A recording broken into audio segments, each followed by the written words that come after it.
Dr. Philip Agrios, welcome to the Easy Conversations podcast. Thank you for joining me today. Oh, thank you. I appreciate the honor of being here. Thank you. Yeah, absolutely.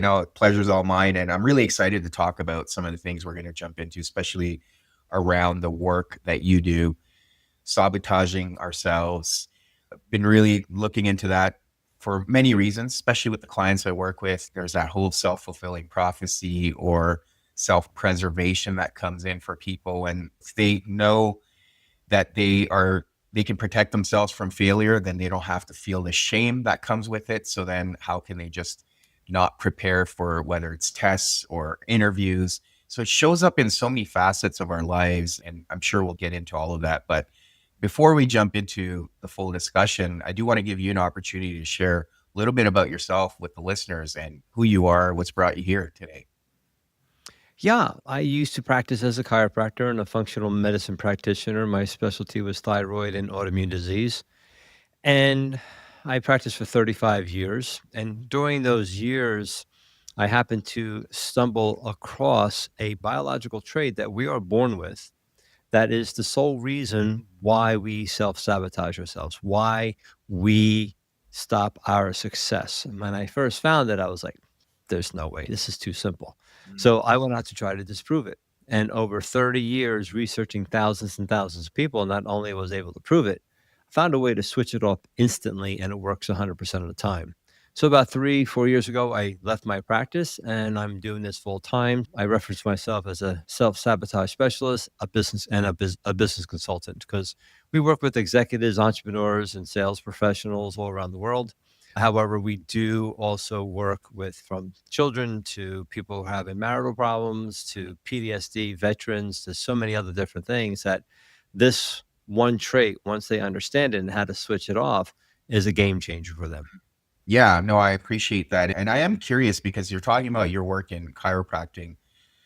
Did you notice any commonalities, whether it was people that were presenting this trait and how it was showing up in their bodies? Like, I'm just curious if there's any connection there.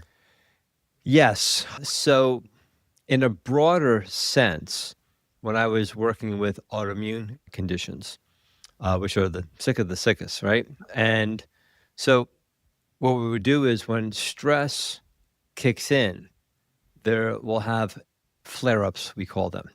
So, I remember I had a lupus patient who was doing very well. And she came to me and says, I'm doing well, but every time I go home and I bicker with my husband, I get my flare ups. And I said, get him in here. So we got him in. He understood his saboteur and his sequence. He understood hers. She understood his.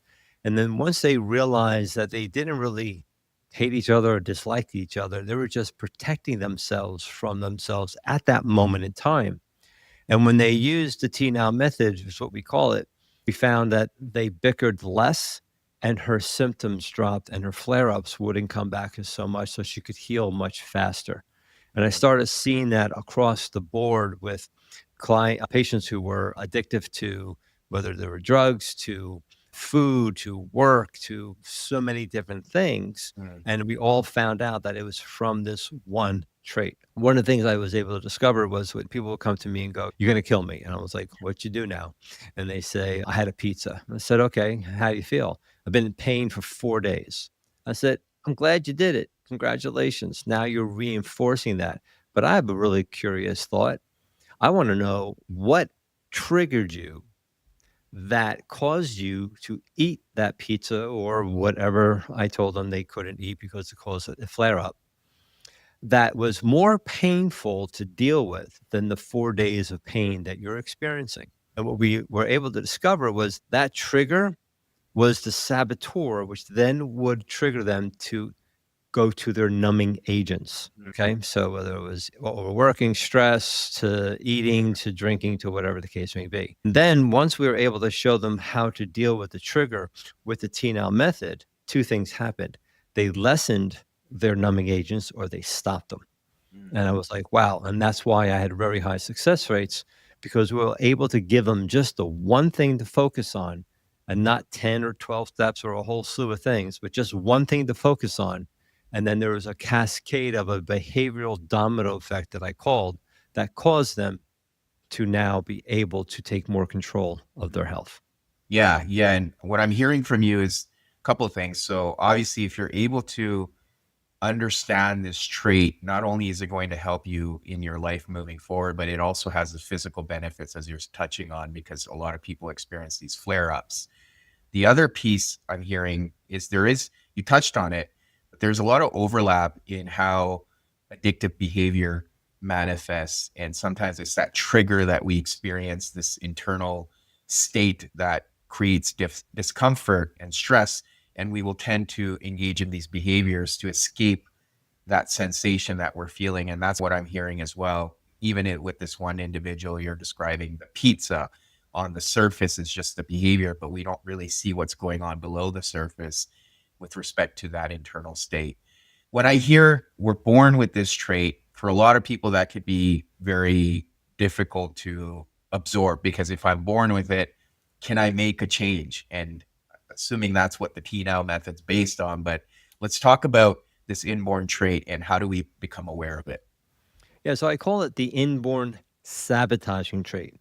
Mm. It doesn't undermine us. It actually protects us from the very success that we seek, because subconsciously, to actually achieve and sustain that success that we want is more painful. So we go back doing what we're consistently doing because that's less painful, just like the pizza compared to dealing with what we want or get to that point. If it's the fear of failure or the fear of the success, they're both the same side of the coin. It's the same thing. Yeah. So when you start to release your personal professional power and you hit that wall, the saboteur kicks in to protect you. There's nothing wrong with you. You're not an idiot. You're not a loser. All the other 100 words we say to ourselves, you're just in protection. So it's your protective mechanism that, number one, you don't want to get rid of. You can't get rid of it. And it'd be stupid to get rid of it if you could. Yeah. It's protecting you. And it's a mind blown for some people going, self-sabotage is a self-protection. Mhm. And they just like, really? And they will go from whether it's imposter syndrome to procrastination to overly talking or scattered all over the place or overly giving and people taking advantage of you or not able to express your brilliance to people or overthinking or whatever the emotion that you're experiencing or the feeling that you're experiencing that is causing you to go into protection.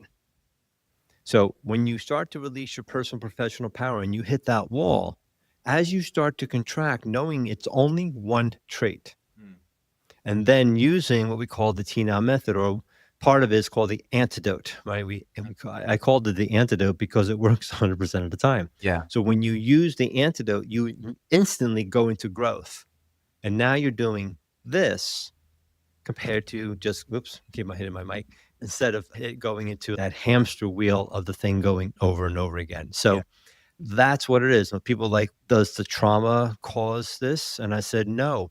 When you're born with it, what we're finding is that the trauma comes in order for you to evolve by finding it. So the traumas that are happening help you to see, how am I protecting myself?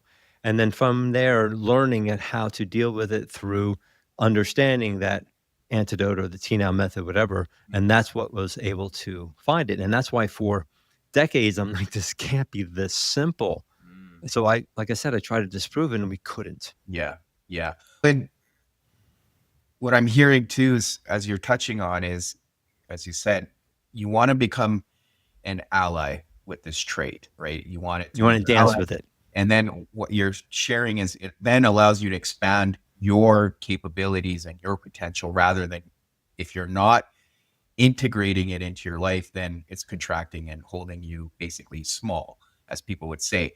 And is it fair to say, from your perspective, that even the traumas we experience, they're happening for us then? Because in the therapeutic standpoint, when people are able to make that shift, that all these things that have happened to me, all these challenging situations, traumatic situations, as tough as it is to look at it that way, it was happening for me. And that brings about so much agency and freedom and liberation as you start to shift your perspective and start your healing. Great question. What I teach is what many of the ancients have taught, is that yes, things are not happening to you, they're happening from you, through you, and for you. Yeah, I've heard that, whatever. It's all baloney, it's garbage. So one of the things I was able to help people to understand is that everything outside of you is you.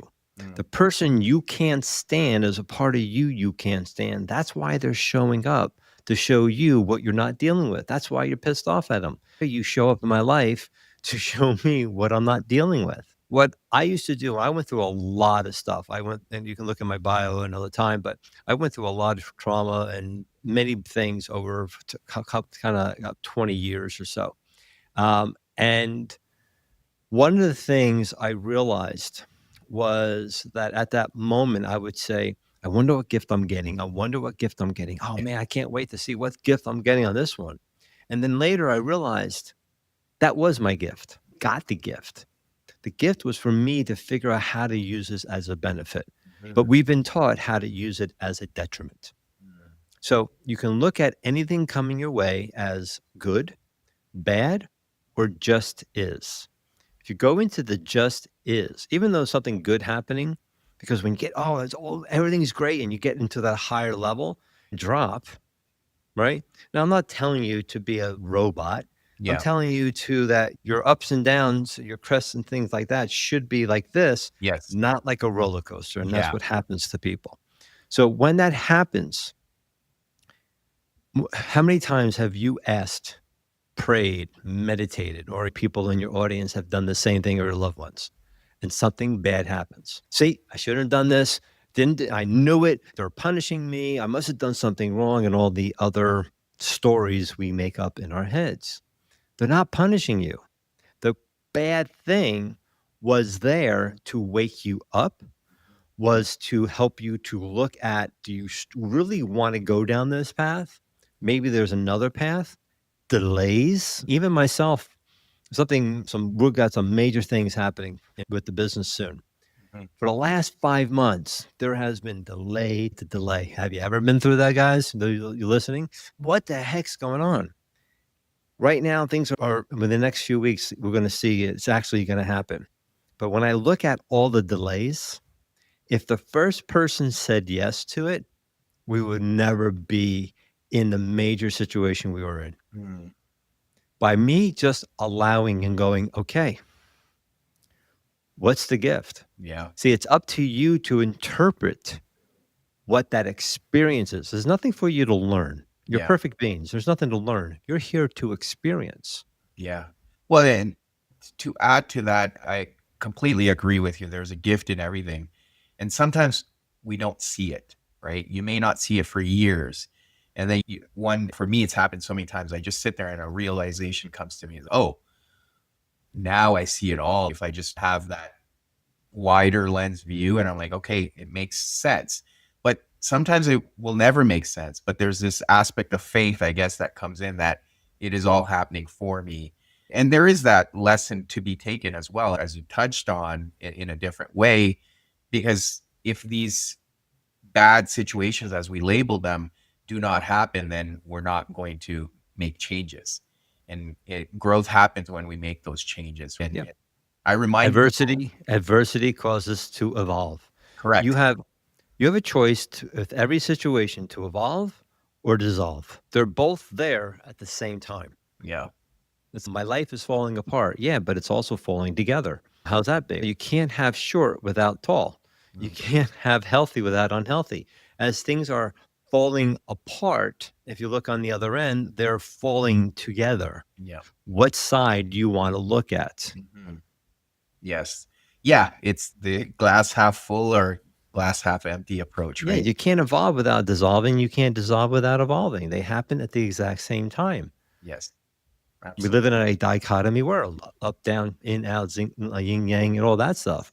And people don't realize, they just see what's happening and not allowing them to interpret, how is this a benefit for me? But when you get emotionally charged, it's hard to do. It's calming that emotional charge down by using what we call the antidote, or the TNow method. And then from there, they can get a bit different perspective, a more neutral perspective, and not take it personally. Yes. So hear that again. Don't take it personally. That's where you get tripped up. And that's why it's so important, to your point, to not make an emotional based decision, right? Experience the emotion, pay attention to it. And once you're able to have that time to sit with that emotion, then you're able to navigate around it and realize that it is not personal. But again, That's key. yeah. You said sit. How many people just don't sit? They keep on forcing it. They got to go through it. They take their sword and their shield and general has retreated. It's no embarrassment. It's smart. It's intelligent. So by sitting and saying, okay, you know what? I'm taking the day off. I'm going to do something else, maybe a couple of days and get myself reset. I just had a client just said the same thing. Selling, because we also teach how to sell and increase their closing rates, because the inborn sabotaging trait when a person doesn't close is the reason, because it's actually more subconsciously painful to close that person. And it's like within 3 different ways, he was not selling. And he got all frustrated. He went into his little whatever, which is fine. Yeah. And he took a couple of days off. And then all of a sudden, he realized what he was doing. He shifted. And then the next 2 sales he made. Right. So we see this consistently. It's that delay. It's wake up. I'm trying to show you that what you're doing, how you're vibrating, isn't a match for what you want. It's a match for what you think you need. And that's the difference. And it can happen instantaneously or very quickly. But if you just allow it to happen and not try to force it, because your job is not the how is up to the universe, God, your higher conscious, whatever you want to call that. Yeah. Your job is to be clear of what you want, act as if it has already occurred, and then mainly and very importantly, let go of the outcome. Because if I didn't let go of all those outcomes, because the universe is telling me, I got something a hell of a lot better than what you're thinking. Right. So you want to use your finite mind, or you want to use the infinite mind of your higher power? Yeah. Yeah. No, I love that and I appreciate it. And I do want to now segue into some of the other things you shared with me, was the 6 sequence of people, right? Are you able to elaborate that and help us understand how these traits show up in different ways? Yeah. So during this process, I was able to discover that there's only 3 basic traits that make up who we are. And going back to the physiology, yes, trait governs certain parts of our body. So we call them the director trait, the supplier trait, and the communicator trait, because that's all we do as humans. We direct, we supply, and we communicate. Once I take those 3 traits and I place them in a sequence, we call it the protective sequence. This is how you protect yourself. And what the protective sequence is made up of 3 parts. It's made up of your superpower, which is why you're here on Earth. What we call the mediator, which is the bridge between the superpower and the saboteur, the inborn sabotaging trait. Now, those of you who are just listening and not viewing my hands, I'm Greek and Italian, I use my hands a lot. Think of a seesaw. So the superpower is the kid up top, and the inborn sabotaging trait is the kid on the ground, and the mediator is the fulcrum that's helping them seesaw back and forth. And that's how they do it. So they are opposites to each other. And a lot of times our superpower is what really trips us up. Our strength trips us up, and we use it too much in too many different ways, or not enough. When you put 3 of those traits within those 3 positions, it creates 6 sequences of human behavior. So there's only 6 people in the world. So we have gotten down to the science of how each sequence conflict and evolve with each other. So I can ask you a few questions. I can tell you, once I can know your sequence, I can tell you everything about you. Never ask you a question. I can tell you what happened in the past and why you did what you did, why you're doing it now, and why you'll continue doing it. If you have a significant other, I can ask you a couple of questions, tell you everything about them, and then tell you how I never meet them. Yeah. And then tell you how you two interact, how you conflict with each other, how you grow as a couple. Never ask a question, because that's how much of a science we have this down of how they relate to each other.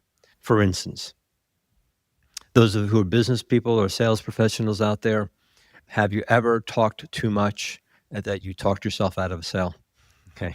And people laughing, but yeah, I do that all the time. that's a particular, could be a couple of sequences. So when I ask, and I work with a lot of VP of sales, I ask them, what would you do with somebody like that? And then they would go communication. They would do communication skills. And I said, oh, that's the last thing they need. That's their superpower. They love to connect. They love to talk. The thing is, at that moment, they're overly talking. They're using the superpower. And the reason why they're overly using their communication is because of their saboteur. It could be that they don't feel valued. Maybe they're talking to a top CEO. Now they have to vomit on that CEO to show how valuable they are. Or one could be scattered and all over the place. So they're not really clear. So now they go with the tangents. They talk this, and now they're overwhelming, where now the CEO is going, if I hire you, I'm going to be even more overwhelmed and more confused. And what we found is as soon as they use their antidote, that TNow method, immediately the seesaw would become balanced and their communication skills would become more effective. And we would see them start closing more effectively. So that's an example that could happen knowing a sequence. Yeah. Imagine having a potential client, their sequence. You'll know exactly why they're resisting your sale. And now you know how you can guide them to your product and service if that product and service is good for them. Yeah. Imagine you have teenagers, your children, your spouse, your business partner, your clients, your coworkers. Knowing their sequence, you'll know now why they do what they do. The judgment then goes away or decreases. And now you have compassion for them because now you know why they're protecting themselves from you or from whomever they're having a problem with. Okay. No, that's very helpful. I am curious. Are you able to do something with me here? Okay, let's try it out. Okay. So go back when you were a child, because you might have had a lot of therapy and mentoring and coaching and all this. And I'm not concerned what you're going to do now. I want to do what happened beforehand. So when you were a child, were you quiet, where you were just within yourself, you listened more, or were you like more overly giving to others and more of a pleaser? Or were you scattered all over the place? Yeah, I would say depending on the situation, I would be scattered, but more towards the people pleasing side for sure. Majority of times? Okay. And you're very organized, right? Very structured? Yeah. So basically what's happening is that you overly give to others because you feel selfishness is a bad thing, but you're not looking at it as it being self-nourishing to you. So you have a hard time saying no to people. You give so much because you're not valuing yourself as at that moment in time, because you're overthinking things. You overthink the hell out of things. Yeah. Now, people may have said to you, you're always right. And majority of times you are. And he's laughing right now, right? The majority of times you are. But what happens is sometimes you make stories up in your head that you think are right, which are not. So what happens is you want to manage people. You want to show them the direction and help them organize. But because of this saboteur, you can be very overpowering. They're looking at you as not trusting them and forcing yourself on them, but you want to help them. You want to share. You're compassionate towards them. And then when people resent you or they take advantage of you, you can go to the other extreme and say, screw you, I've had it with you, I'm done with you. And then after a while, you feel guilty, and then you go back and overly give. And then you have that thought over and over again, causing you to become too structured and everything else like that. Does that sound like you? Yes, absolutely. That's something I've been definitely navigating, Very quick. the last few years. Obviously, I don't have the understanding in terms of how you're presenting it, but that is something I've recognized, and it's something I've worked on, is especially in the work I do now in the therapy side. How can I let go and trust people and then not take it personally? Or like you said earlier, if they're not doing the work, or even in my personal life, whether it's family members or my wife. So definitely, yeah, I see that. Yeah. And that's exactly what's happening, is that at that moment, you may be doing less of it, but you're still doing it because you have to. Because when you hit that wall and you start to feel uncomfortable, you start to go into that, is it me? How can I help more people? Things like that. And at that moment, you're starting to contract. And it's at that moment you're feeling you're ready to evolve. So those of you out there, when things are not going well and there's resistance and stress or whatever, don't get bummed about it. Get excited, because at that moment you're ready to evolve. So because you're getting uncomfortable, there's no such thing as a breakthrough. You don't break through anything. You just expand your comfort zone. how much easier that is. I'm just expanding my comfort zone compared to I have to break through this wall with axes and explosives. Yeah. And I think there's a metaphysical aspect to it too as well, right? Because you're expanding your potential. And Mhm. sometimes you don't necessarily realize that. And I think we all lose sight of how much growth we're going through until, like I said earlier, you have to pull yourself back and look at it from a wider lens and see, oh, wow, I'm doing things that I didn't think I would be doing 5 years ago. See, with your sequence, you don't need mindset. That's the last thing you need. That's why mindset won't work for you. Yeah. You need more feel set. You need to focus on more your feelings. Through two-thirds of the population doesn't need mindset. Okay. One third does. The other one needs two other things. So each trait governs different parts of us. So one governs your mental thoughts, the other one governs your feelings, and the other one governs your emotions. Mm. So your mental, physical, and spiritual are governed by each of these three traits. And only one trait has one job. It doesn't have multiple jobs, it has just one job. Mm. But because of different words can describe certain things, that's when life gets complicated. For instance, you ever had a situation and I can go, this is what you're doing. And I use this word and you're like, yeah, maybe sounds like it. And then I go, okay, how about this word? And you're like, you're spot on, realizing that these two words are synonymous with each other. Mm.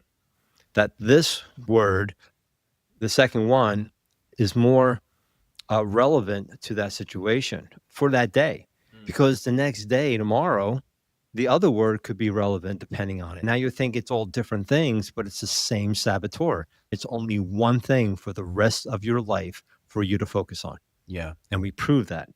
Yeah.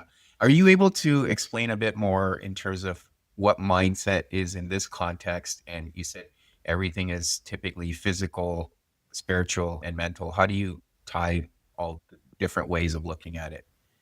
So the mental aspect is for being structured and organized and knowledge and faith and trust within yourself. It's the path of direction of which you want to be. So with our mental thoughts and our sensory system, it's looking at where is the foe or the friend, right? What direction do I want to go in? And that's why in our brain we can look at something as a foe, but it's really a friend and vice versa, depending on our perception. The other trait deals with our gut, right? It deals with our spiritual aspect because it deals with feelings. Now, when I first looked at this was way before the internet, trying to figure out what the difference between feelings and emotions were and looking at books. And then later when the internet came up, I'm like, they sound like the same thing, but they're not. The feelings is what you're feeling inside that I will never know exactly how you're feeling. But because of the other trait that deals with the physical, which deals with the emotions, your verbal, your expressions, how I look at you of how you are expressing that and my own perception will now understand what you are feeling. For instance, my mom used to like squint and like this when she was pissed off at me. When I would see people do that, I think they were mad at me. Well, I realized one person said, no, I'm just concentrating. So now my perception changed. So when I saw a person based on what they were physically or saying to myself, I would perceive it as they're upset with me. Now with more experience, I've had now another context where are they upset with me or are they just concentrating, whatever. So that's why you never know what a person's feelings unless you ask. Mm. So each part of those three deals with the three parts of who we are. Mm. Yeah, no, I appreciate that. And maybe a good time to now shift gears and talk about the TNow method. How Okay. can people practice it? Obviously, you've provided a lot of information around gaining that awareness around how we show up, but then how do we find that balance, as you were talking about, between that superpower and that inner saboteur trait? Yeah, we have three ways for people to understand and to discover, to uncover this trait. One, we have a membership so that the majority of the world can do it, whether or not they're teenagers to single moms, single dads, or whomever that want to just get an understanding of this. And they get their inborn sabotage trait in their antidote so they can understand how they do what they do. And it's a basic, but we continue to teach it throughout every week. And I show up once a month and answer questions and all that. So it's a really good way to start. Mhm. I do workshops for companies and businesses. We'll go in and depending on exactly what that company needs, we'll do that for their employees or for the executive board. Those of you listening, you need to always start with the executive board instead of, oh, the employees need it more than we do. No, you guys need it just as much. I remember I had a $60 million company ready to implode in 2 months. And there were 4 partners. And during the whole process, we realized why they were so pissed off at each other, because based on their sequence. And once they understood, the judgments went away and they were compassionate. And then their company is now going to $100 million. Okay. It's had to start with the 4 of them. And then I have a group coaching course. We usually use that for businesses, executives, entrepreneurs, career-oriented people as well. We've had people get promotions and all that. And that's a more of an in-depth where we go much into in-depth with my work. And I am there facilitating that. So they get one-on-ones with me, they get on group calls with me, and we see, and it's a guarantee, money back guarantee. And I actually guarantee them results. So those are the 3 ways that people can have an understanding of what this TNow method, and the T stands for transcend. So the transcend method or the TNow method, what it does is that when you use this method, you immediately can transcend any adversity, no matter how big or small, immediately. Yeah. And is it, so to your point, that transcending is what allows you to find that balance, essentially? Yeah, it's basically just shifting from one end to the other. So those of you can't see, I'm holding the front part of my hand, right? My palm. You see the backhand? No. No. If I switch it, can you see the backhand? Yes. Can you see the front hand? No. No. So if this is fear and this is trust on the other end, when I show you trust, you can't fear. If I show you fear, you can't trust. They're happening at the moment. It's not going up a hill, trying to get smarter and doing things harder and working harder. It's just a shift. For instance, you ever see the domino masters? They set this whole elaborate thing up, right? And they push this one domino and it goes, and let's say balloons are the last thing. Those balloons are your imposter syndrome, your procrastination, your over talking, your over giving, you're not talking enough, or everything that you see and feel last. So what do? We take our cope methods and put them where? We put them on the balloons, not the one domino, because the balloons is the last thing we see. So is it easier to hold down all the balloons and stop pushing the damn domino? That domino is the inborn sabotage trait that creates every negative emotion that you experience. So you push one way, you go down the saboteur to protect yourself. And that goes down the road of frustration and desperation. But when you click it and push the domino on the other side, it now goes down the road of growth, inspiration, and motivation so that you can now have a growth session. So it goes back and forth. The question is, are you using your saboteur, your inborn sabotaging trait, more on the subconscious level, consistently being in protection, or are you using the TNow method more in order to go into more of a growth? Yeah, but absolutely. again, you can't grow. Are you upset with your heart that doesn't it keep expanding? No, you'll be dead. Are you upset when your heart contracts? No. It's finding the balance between that contraction and expansion that makes you healthy. Yeah. And what I'm hearing again with this fear and trust is essentially a shift in perspective in how we view a lot of these situations in life. As we already discussed, are they happening for me? And then you have that trust that, yes, it is happening for me. Now, I guess another question, as we're talking about that expansion and contraction, you may get to the point of trust in certain areas of your life, and that requires work, but you may still be in fear in other areas of your life. So again, at the end of the day, it's an ongoing journey, but how do people reconcile that I'm making growth here, but why am I still stuck in these other places? Perfect. Great question. So your professional and your personal life are one. They're not separate what people think they are. Yeah. When you use your saboteur, you affect both the professional and your personal life instantaneously at the same time. And when you use that antidote, the TNow method, you affect both at the same time. For instance, had a manager, took my workshop, came up to me, was really excited, really understood it. And he said to me, my son's always upstairs playing video games. I can't get him downstairs to interact with the family. So I asked him a few questions, just like it did with you. We ascertained his sequence. And then at that moment, I told him exactly what to do. Within less than a week, his son was interacting with the family. And within 2 months, their relationship skyrocketed because he realized he was the one pushing his son back in the room. He was making fun of him and all that because that's how he grew up, how he was motivated, but it did the opposite to his son. Now he knew his son's sequence. So then he realized uh, he was doing the same thing in his business. He was doing the same thing with the employees and customers and everything else. And as he shifted that, his business skyrocketed as well. So depending on how severe certain things are in your lives. So if I have a paper cut, right? Am I going to Band-Aid it and stitch it up? No, I'm just going to wait for it to heal and be careful with it. In a couple of days, it's gone. If I have a big gash in it, right? Do I just do the same thing? No, I'm going to put gauze on it. It's going to take longer to heal. So when I have clients, depending on what the severity of is in their personal life as well as their professional life, certain parts, they'll start seeing major shifts quicker than the other parts because the other parts need longer to deal with it. Plus, it needs time for the universe to bring things in to help facilitate that thing.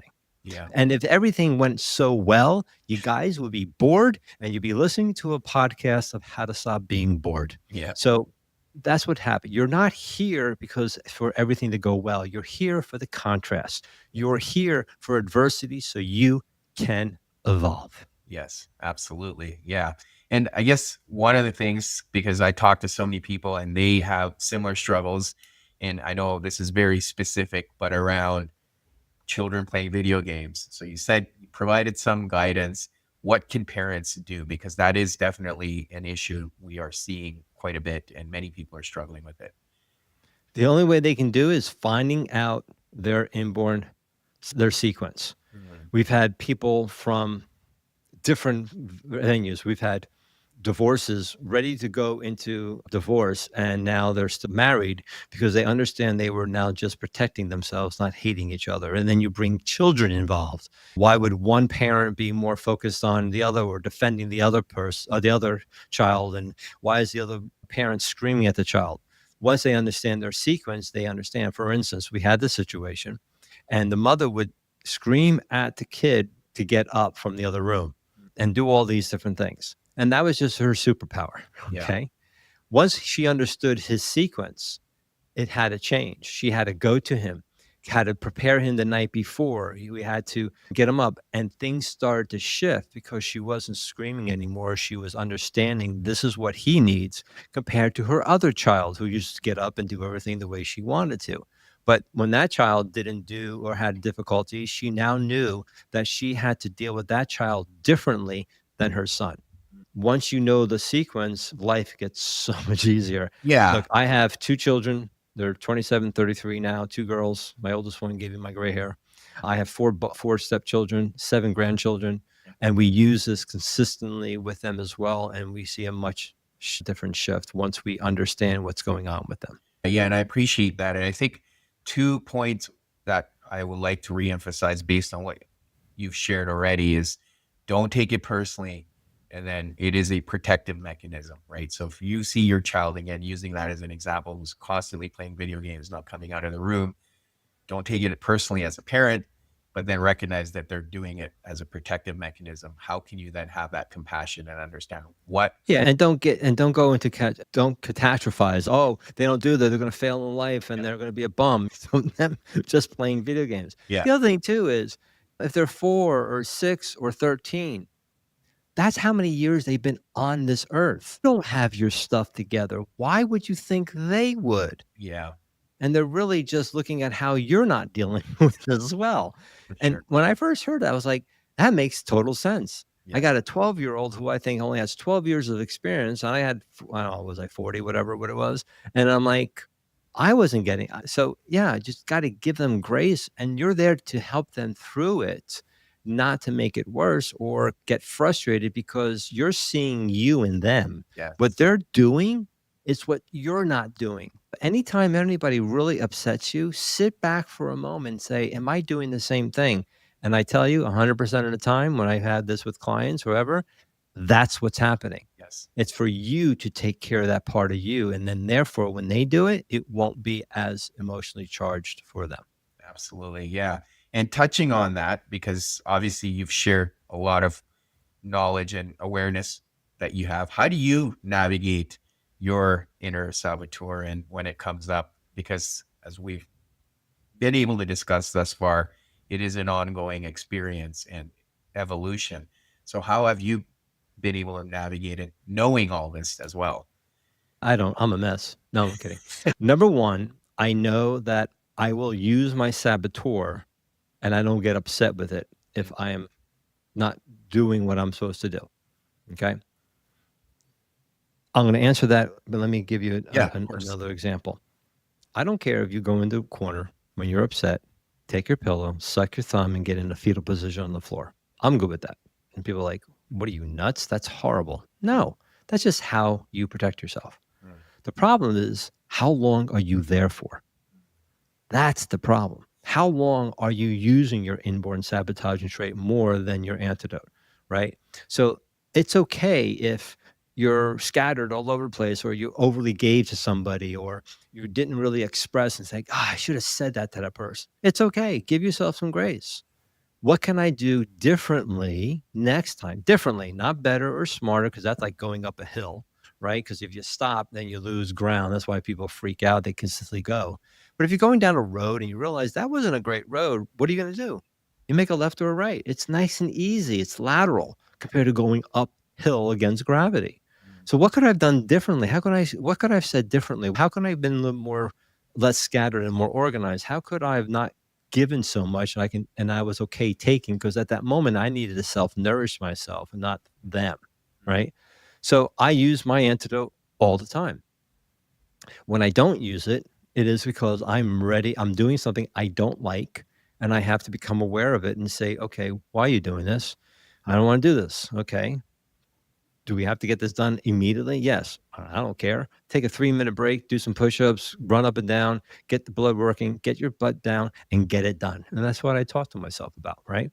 So am I organized and things like that? So I have certain things that I need to do. When I don't do it, I don't get on myself. I just know I'm ready to evolve. I'm doing something uncomfortable. What can I do? How do I use my antidote and all the other things I've teach to go through it?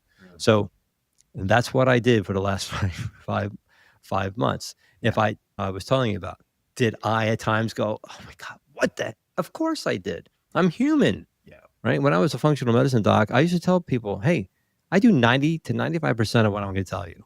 Do I do 5% and eat crap once in a while? Yeah, I'm human. I grew up on this stuff.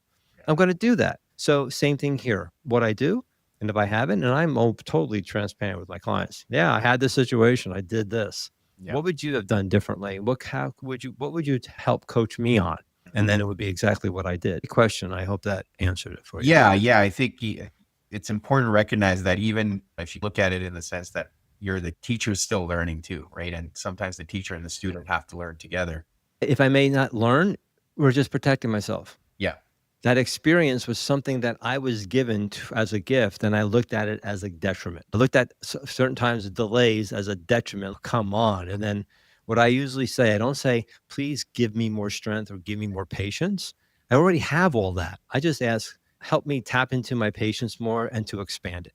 Because everything is in you. You're the mass murderer. You're the Mother Teresa. You are the lovely person. You're the hateful person. You're the ugly person. You're the beautiful person. Everything's within you.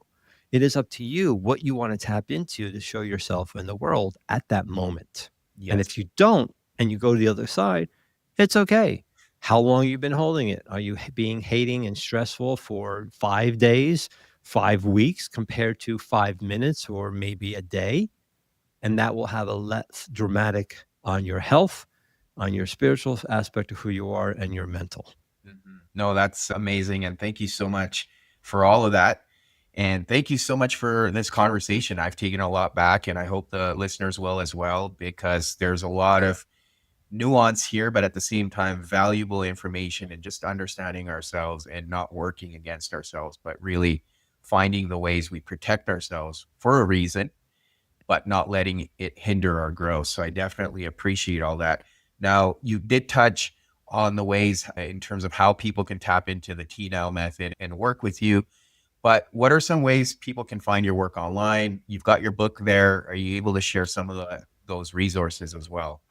Yeah. And so, yes, there's a few ways. I'm on social media as well. We're ramping up a lot of different things now. You'll see more and more of me on social media. That's our focus. They can go to our website. The book is there, which goes into actually the 6 steps of what we call nature's blueprint. It's a blueprint that started it all. And I wrote it 5 years ago. I need a new book. I'm working on it, but I've been focusing on all my other courses first. So they can have, depending on who they are, and I know you'll have the links below in your podcast. If they're looking for just a membership to understand, they can go to thenowmethod.com, thenowmethod.com, and learn a little bit more if they want to sign up. They want to have more of a conversation. If they're a business owner, executives, entrepreneurs, sales professional, or somebody who's very career oriented and want to really boost their thought on it, they can go to the TNow. I'm sorry. They can go to tnowmasterclass.com, and then they can watch a 12-minute video, goes a little deeper. They can see testimonials, and then they can have a 30-minute discovery call to determine if they are a candidate for the program. If they have money and they breathe, does not mean they are qualified. Yeah. Okay. Yeah. Very, very picky about who comes into our program. And if they can be helped, and we know that, then they get in. If there's a good collaboration between us, knowing that this is what we're looking for. But if not, then we will then tell them to try some other programs that we have. No, that's great. Thank you so much, Dr. Phil. We'll put all of that in the show notes.